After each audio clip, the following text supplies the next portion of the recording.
मिनश्शैतानिर्रजीम बिस्मिल्लाहिर्रहमानिर्रहीम। अस्सलाम वालेकुम। 9th क्लास, कैसे हैं सब बच्चे? अल्लाह ताला आपको हंसता मुस्कुराता रखे और ज़िंदगी में कामयाब व कामरान करे। जी बच्चों, आज हम आपकी उर्दू की किताब उसकी हम्द की हमने तशरीह कंप्लीट कर ली थी। आज हम उसकी एक्सरसाइज देखेंगे और उसको समझेंगे। सबसे पहले आपका जी हम्द के मतन के मुताबिक लफ्ज़ लेकर मिसरे मुकम्मल करें। तो इसमें सबसे पहले क्या आएगा आपका? गूंजता है जहां तेरे आहंग से, हर सितारे में आबाद है एक जहां, पत्थरों को भी तूने अता की जुबां, सौंप कर मनसबे आदमियत मुझे, शौक सजदा बिकर अब अनायत मुझे। ये थी आपकी फिलिंग थी ब्लैंक। अब आगे हम इसके शॉर्ट क्वेश्चन देख लेते हैं। जी बच्चों, पहला आपका शॉर्ट है जी, शायर के नज़दीक हर सहर किस रंग में फूटती है? तो इसके आंसर में आप लिखेंगे शायर के नज़दीक हर सहर नए रंग से फूटती हैं, जो अल्लाह ताला की तख्लीक की जिद्दत और ख़ूबसूरती को ज़ाहिर करती है।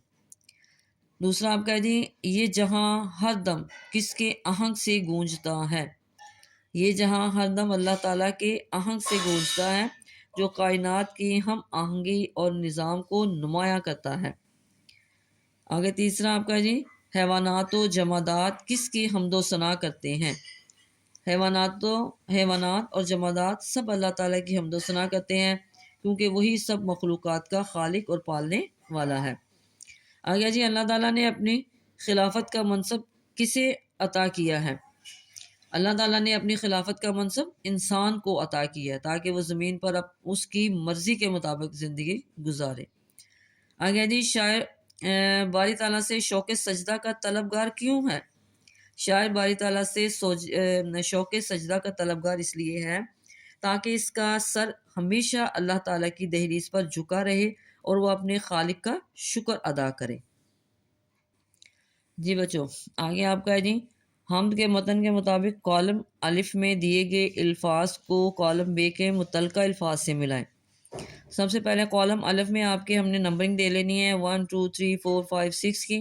इसी तरह हम इसको साथ मिलाएंगे, जैसे कि सीनाए संग, ज़मीन फलक, सब्ज़ाओ गुल, चाँद सूरज, मनसबे आदमियत और शौक़ सजदा। जी बच्चों, आगे आपका जी, आराम लगाकर दुरुस्त तलफ़ुज़ वाज़िया करें। फ़लक, फ़ा ज़बर फ़ा, लाम ज़बर काफ लक।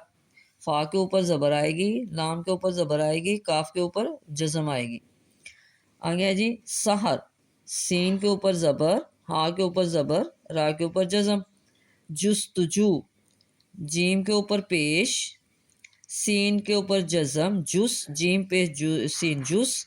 तू, तापेश तू, जुस तू, जुस तू, जू, जी वहाँ पे जू, जुस्तजू। आगे जी, खिलाफत, ख्वाज़िर खी, लाम अलिफ ज़बर ला, खिला, फ़ा ज़बर ताफत, फ़ा के ऊपर ज़बर, ता के ऊपर जज़म। आदमियत, अनिमत दा, आद, दाल ज़बर दा, दाल ज़बर दा, आद, हमज़ा अलिमत दा, आद मियत, मीम ज़ेर मी, या के ऊपर तशदीद के ऊपर ज़बर, या ज़बर तायत, आदमियत। फिर है जी, मनसब, मनसब, मीम ज़बर नून मन, स्वा ज़बर बसब, मनसब। शौक़ सजना, शीन ज़बर वाशो, शीन के ऊपर ज़बर, शो, शो, काफ ज़ेर की, शौक़ सजदा। सीन ज़बर सा, जीम ज़बर जा, सजदा, सीन ज़बर जीम, सज, दा ज़बर हादा, सजदा।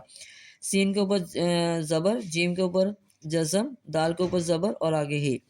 सब्ज़ा गुल, सब, सीन ज़बर बा सब, जा ज़बर हाज जा, सब्ज़ा, वाव आ गया, वाव के ऊपर ज़बर, सब्ज़ा गुल, गाफ पेश लाम गुल, सब्ज़ा गुल। आगे उन्होंने इसकी डेफिनेशन आपको समझाई हुई है। असनाफ, नज़म व लिहाज मौजू, यानी कि असनाफ के आगे बताई हुई है।